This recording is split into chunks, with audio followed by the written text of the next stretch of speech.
So Cooper Flagg has not looked spectacular so far as a rookie.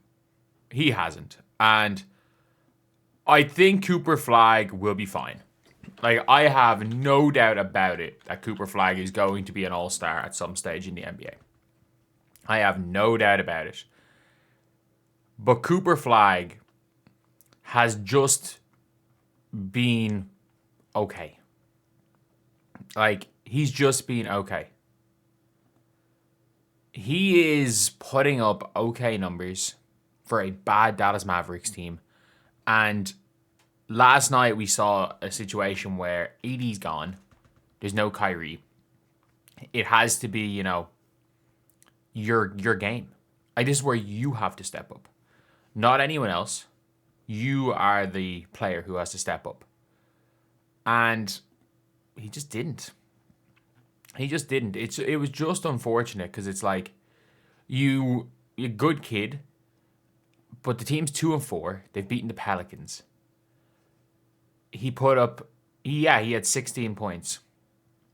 He did it on 3 of 14 shooting from the field and was minus 12 in plus minus. Albeit, like, again, they only did lose by 12. But he's not been good. He's really not been good. Like, again, 16, 8, and 4 doesn't sound bad. On the season, his numbers look okay. 13.8 points, 6.5 rebounds, 3 assists per game. They're okay numbers. They're genuinely, they are okay numbers. But he's doing it on 37% from the field and 26% from 3. I'm like, I don't know. He's also at minus 11 points. Minus 11 freaking points per game. That's not good. He's just been okay. And this is the player that was meant to have made, this is the player that was meant to have made the AD trade okay. This is the player that was meant to be, helping them win a championship. And he's okay. Like, that's kind of the only way to describe it is he's all right. Like, we're seeing some rookies like an Edgecombe killing it. We're seeing what Dylan Harper is doing. And I still say this, like, if you redraft, there's no way in hell he goes lower than 3. But at the same time, like, he's probably going to go 3 in a redraft. And we all know, like, Cooper Flagg's limitations as a player. Like, he was being compared, people were comparing him to Andrei Kirilenko. And this just seems like one of those things that Cooper Flagg is one of these players that just does everything. He doesn't actually have any flaws. And I mean it when I say this, like, those type of players are real important for your teams as like a third or fourth option. But like, Cooper Flagg's being talked about like he's a future GOAT he might be in a GOAT conversation rather than the American Denny Avdia. So I'm like, it's just not working out, I think, the way that Dallas had a hope for. It's not working out the way a lot of their fans would have hoped for. Like, and there are so many players that you're like, when you look at upside, young players, you're like, man, does he have higher upside than like a Matas? Like, he just has not looked good at all. Like, I get it that he's shooting tour dates. I get it. Like, that's not for me anyway, I don't really mind that much that he's shooting tour dates. It's not great. It's not great at all that he's shooting tour dates, but it's not the worst thing in the world. Like, you're allowed to shoot the ball badly. But it's just that all-around impact that people thought he was going to have day one just hasn't been there.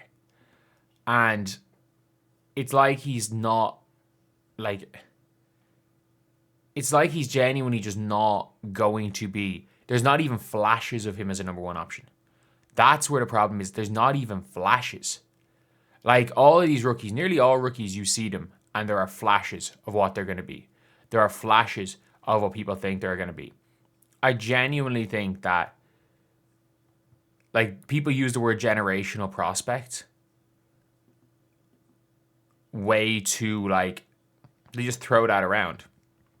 But I'm like, I don't consider anyone in this draft to be generational. I think it was a good draft. I think it was a really good draft. I don't even know if I consider anyone in next year's draft to be generational. And there's 3 players that I think might have got number 1 in this draft. But I don't think it's safe to say it. But like, I think it's not a crazy argument to make that Cooper Flagg's the most overhyped player in the history of coming into the league. Like, he's okay. Like, he's going to give you a 6, 7 out of 10. Like, he's going to be an important player for championship teams. But I'm like, is that enough for the hype that he's getting? Is that enough for what the Mavs need him to do? I don't know, and I don't think it is. I'm going to be honest. Like, I don't actually think that it is. So anyway, yeah, let me know what you guys think in the comments section below about this, because a lot of Mavs fans are really low on Cooper right now. A lot of Mavs fans are really, really low on Cooper Flagg. And I can see why. Like, it's as simple as that. Like, I can see why. Because at the end of the day, he's just looking like another guy. When you've got players that there's flashes. Like, there's flashes of brilliance out of VJ Edgecombe. There's flashes of brilliance out of Dylan Harper. There's flashes. Like, Dylan Harper's so good, people are talking about them potentially trading De'Aaron Fox. And Cooper Flagg, I understand he was not brought in to be a first option. And people are like, oh no, he's not a first option. He's not a first option. That's never what he was supposed to be. But I'm like, how do you get the hype that he got with an inability to be a first option? Like, it's actually madness. It's madness that he got that hype. Because Cooper is real good. Cooper is absolutely real good. But at the NBA level, everyone's real good. So I just feel like it's one of those things where I'm like, is it like, does he score the ball well enough? Is he that impactful a defender that he's going to go and that he's going to go and impact games, be a reason why a team's winning games, and not just be a piece? Not just be a piece that helps a team win. Will he ever be the reason why a team wins? And they're 2 completely different questions. Like, I have no doubt about it that Cooper Flagg is going to make an all-star team in his career.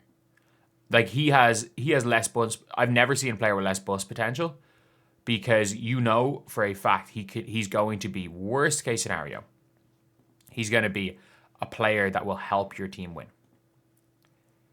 But it doesn't look like he's going to be the reason your team wins games. And I'm not talking about the reason your team wins a championship. I'm talking about the reason your team wins games, period. I don't think he will ever be the reason why you win. So yeah, it's a really tough one talking about Cooper Flagg. Because good kid, plays the game the right way and all this stuff. But like you can, like, I think they just signed a super role player. I think they just drafted the super role player. Like, people are talking about him guaranteed to win Rookie of the Year. But I'm like,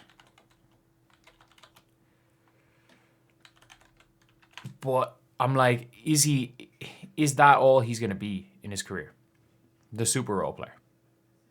Is his career destined to be like some form of Andrei Kirilenko, Sean Marion, where teams are like, you know what, you want Cooper Flagg in your team to win, but we can't give him a max contract because you have to put 2 superstars beside him. I don't know. I really don't know. But I think that's a legitimate possibility. So anyway, yeah, that is pretty much it, lads. That's the video. I'll see you guys.